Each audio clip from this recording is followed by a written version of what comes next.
Hello, Heather. Hello, how are you? All good. How about you? Everything fine Doing on your well, thank side? you. Everything is fine.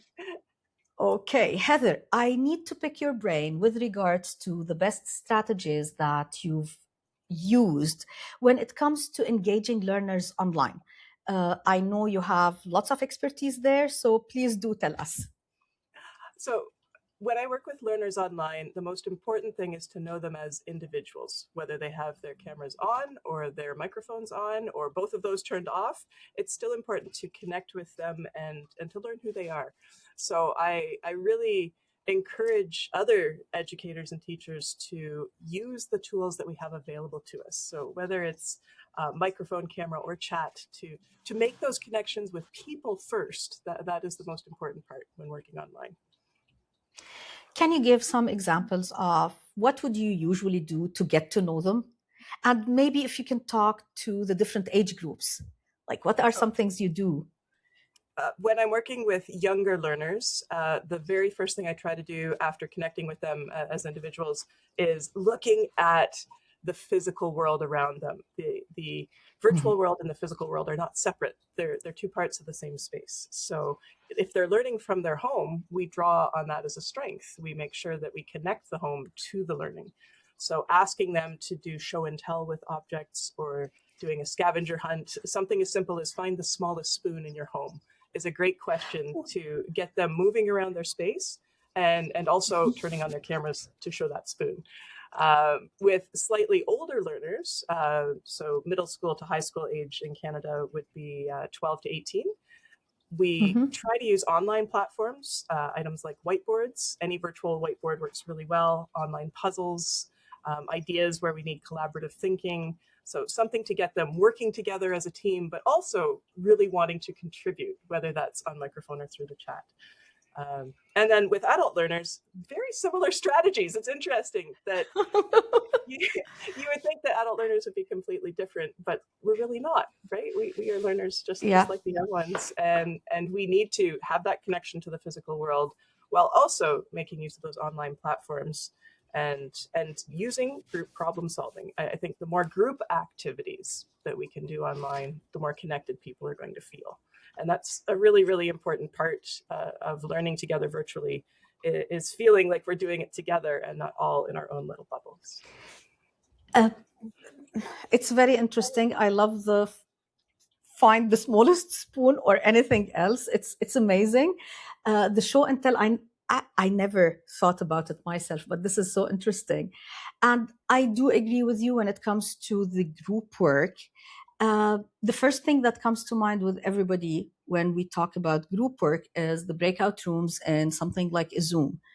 Uh, Discussion, come back with things to share.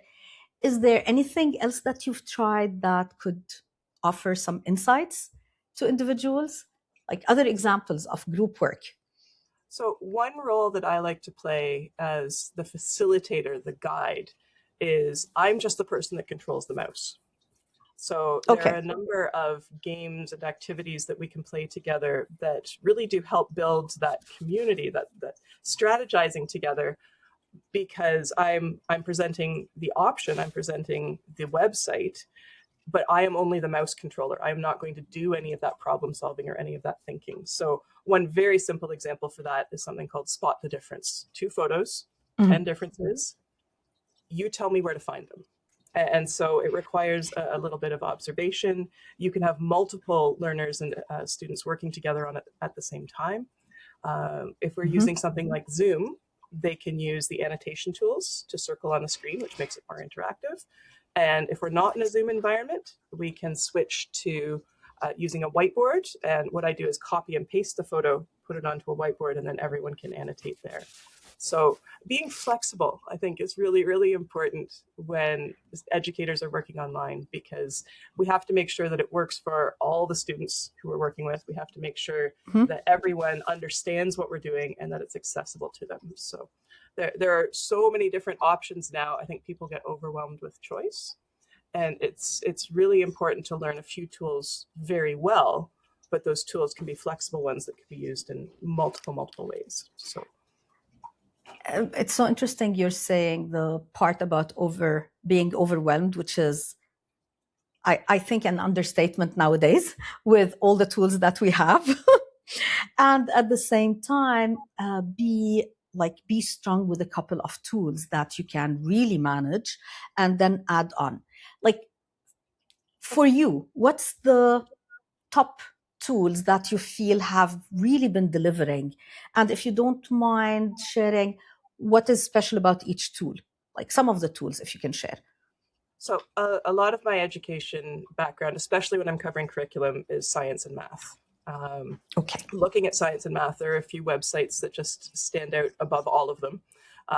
The one that I use the most for math interaction and students working together would be Polypad. Okay. Polypad is a whiteboard combined with virtual math manipulatives. And it Mm-hmm. has a variety of puzzles, tools, and it's very intuitive. Learners don't need to have a login or a sign in, they can join anonymously. And it works best one on one for that particular tool, but they can also open their own polypads and do screen sharing or screenshots to show what they are thinking. So that for me is one of the many tools. I have used Canva to Mm-hmm. as a virtual whiteboard and virtual thinking space, and for multiple learners at a time. So you could have 20, 30, 50 people at a time working on one Mm-hmm. document together. It is a little bit heavy in the background. So for learners working on a cell phone or a Chromebook, it can use a lot of data. Mm-hmm. But for the most part, if you're wanting beautiful interactions that have multiple Yeah. different activities and facets combined together, I think Canva is a great tool as well. Um, Online math puzzles. There are so many free virtual online math puzzles. Like I'm looking at Solve Me is learning early algebra, and it Mm. progresses into later algebra as well. So that there Solve Me mobiles is the whole site there. I really enjoy that one. And then there are also online science activities and tools, virtual labs that lets people start virtually and then move Mm. into physicality where they can actually replicate some of these activities themselves. So that website is phetcolorado.edu. It's just a plethora of resources that has so many options. And finally, the last one I would like to throw in there is Desmos. Desmos Mm-hmm. for secondary and post-secondary math is the best visualization tool that is free to use and easy for everybody. So that's another favorite. Heather, thanks a lot. I'm sure those who are listening will really appreciate this. We'll have the list of tools in the caption, and I'm sure that they can connect with you through eduBridges if they need to ask about anything further. Uh, Again, this is so helpful because there's this misunderstanding or misconception that just because you are online, you can't have the students engaged. And I loved what you were referring to, the starting online and then going to the physicality of science. Can you talk more about that? So I think the best example of that is working with science experiments. Mm-hmm. I have a number of students that I work with online where we create and conduct and present science fair projects entirely online. And we have many Mm-hmm. science fairs. And this is one of those activities where you get learner choice, you get learner voice, where they get to describe what they are doing and they are the experts. And while I am the person that helps them set things up and do the background research, it then branches out into them and sometimes their families doing the physical part of the experiment, doing the physical observations, having the objects in their home or doing the counts around their community, and then bringing those back to the online environment and sharing them with other people.